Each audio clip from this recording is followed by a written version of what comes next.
A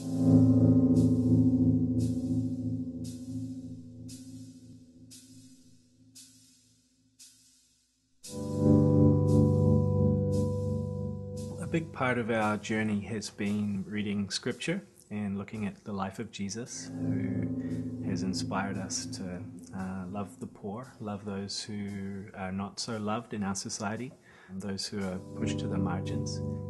Here in Vancouver, the margins are found in the downtown Eastside. It's a place where people who are not welcome, who don't fit into the rest of society, find themselves. And so in following Jesus, this is where we found ourselves.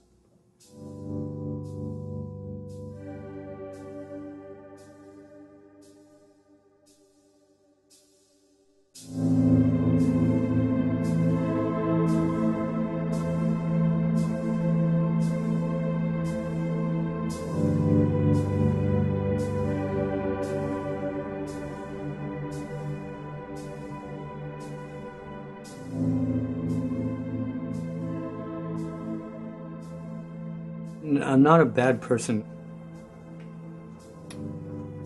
I look like a wolf, but I'm not. I'm actually a sheep.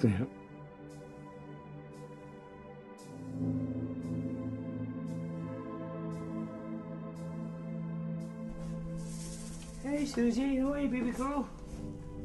How are you, Susie? You hungry? You are, aren't you, baby girl? Yes, you are. Yes, you are. Here you go. Come here, sweetheart. There you go. Here's another one.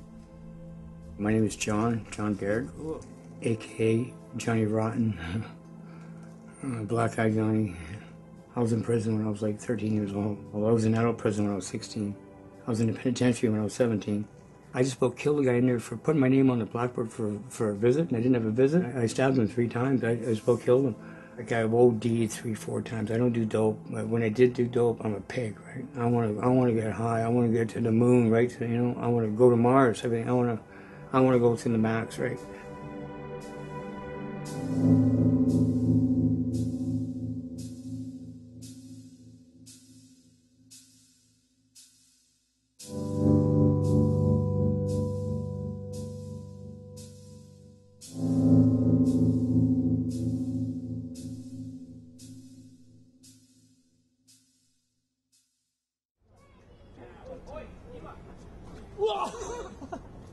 Oh man, you're getting hit me. I would be more fearful bringing up my children in the midst of affluence and kind of a consumer society where they don't ever get to mix with people of different socioeconomic backgrounds, where their only exposure to drugs is seeing Britney Spears and Paris Hilton on TV, kind of glamorizing drug-using lifestyle. And we want our children to grow up in a diverse culture of not just middle-class people, but being able to see all walks of life. There's a proverb that says it takes a community to raise a child. So I don't have my own kids. I'm single. I wouldn't normally say that I'm like all over kids and I love kids, but to have them around is such a blessing. Because there is no kids out down here at all. So for myself, when I see kids, it just makes my day. Pretty cool because they're so innocent, you know, so cool. You know, they don't have a care in the world. They don't know what's going on. They're just big smile. I'm just a big kid myself. Right?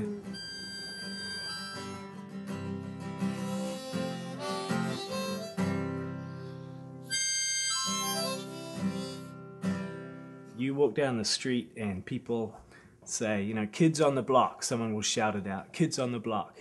They'll see the kids and just start telling each other, put away your stuff, put away your stuff. There's kids on the block. And everyone starts putting away their needles and their drugs and stops fighting and stops swearing. To have the kids know that they're talking about them, like, gives them a sense that they can actually make a difference. Many of them have had children taken away. One guy who used to come quite often, he would say that's the best thing for his whole day, you know, to have the kids run up and ask him to read a book. They can break down barriers that a cup of tea that I can offer can't. If anybody crosses our kids, you better watch out. There's a lot of people who love them very much in the downtown Eastside. Look, there's a little bit of the needle packet. Yes. What did you see today? A needle packet and a needle head. What do you do when you see those? Tell a needle. Are needles good or bad? Good and bad. Why? Because they're the same kind of needle that doctors used to put medicine into you. Why are they bad? Because people use them to put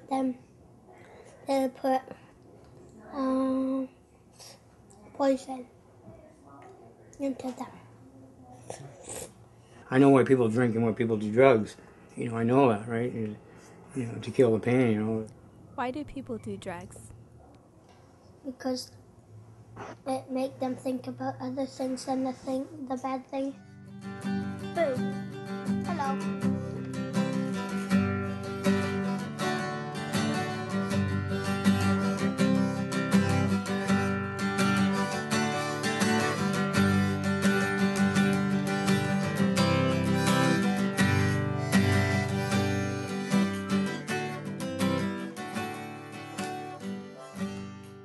Recommend this kind of lifestyle for just a person singly, or even a family doing it alone. There's 3 families in our community. There's several single people. As our community is not a service provider, but we want to be building relationship and wanting to see lives transformed. And all the kids will hide. Okay? Honey, play hide and seek with them. In this neighborhood, there are lots and lots of charities, lots of soup kitchens.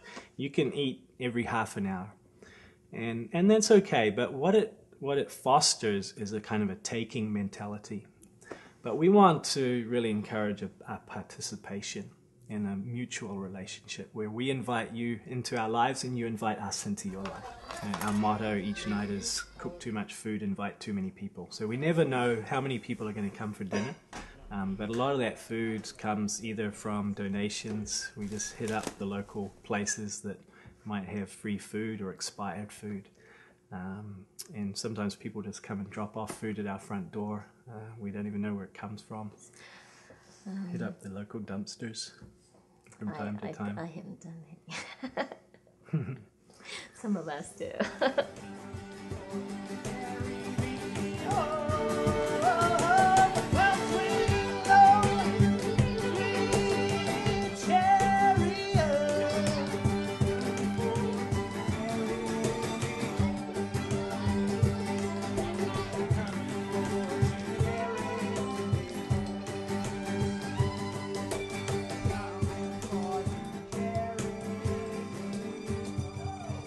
And my second wife was, a second girlfriend, was when I got out of the pen. I wanted to go with a bad boy for a while, I guess. And just as a joke, I said, I'll tell you what, I'll give you a kid, you buy me a brand new bike.